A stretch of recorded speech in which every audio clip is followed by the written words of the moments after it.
பொதுவாகவே வெட்டி வேறு வீட்டில் பயன்படுத்தும் போது நமக்கு எதிர்மறை ஆற்றலை வீட்டுக்குள்ளே சேர்க்காம நேர்மறை ஆற்றல் வீடு முழுக்க பரவறதுக்கு அது ஒரு பெரிய உதவி செய்யும். அது மட்டும் இல்லாமல் அதில் இருக்கிற வாசனை நம்ம மைண்டை ரொம்ப ரொம்ப ரிலாக்ஸ் பண்ணி நல்ல சிந்தனைகளை உருவாக்கும். இந்த வெட்டி வேரை மண்பானையில் தண்ணி ஊற்றி அதில் போட்டு அந்த தண்ணியை நம்ம குடிக்கும் போது நம்ம உடலுக்கு நல்ல ஒரு குளிர்ச்சியையும் தரும். சமீபத்தில் இப்போ வெட்டி வேரை ஃபோட்டோவுக்கு சாமி படத்துக்கு மாலையாகவும் வீட்டு வாசலில் தூண் மாலையாகவும் நிறைய பேர் பயன்படுத்திக்கிட்டு வராங்க. அந்த வகையில் இப்போ நிறைய வெட்டி வேரலான பொருட்கள் வந்துகிட்டு இருக்கு. நான் இப்போ வாங்கியிருக்கிறது வெட்டி வேராலான மயில், வேலு, சேவற்கொடி இது மூணுமே வாங்கியிருக்கேன். இந்த மயில் பார்த்தீங்கன்னா ஃபுல் அண்ட் ஃபுல் வெட்டி வேரால செஞ்சது.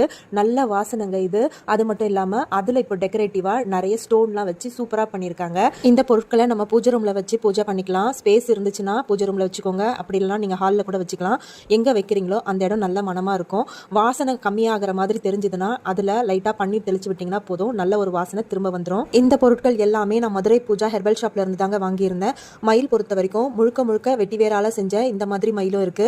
அப்படி இல்லாம உடல் மட்டும் வெட்டி வேர்லையும் அதனுடைய தோகை இருக்கிற இடத்துல மயில் இறக வச்சும் பண்ணியிருக்காங்க.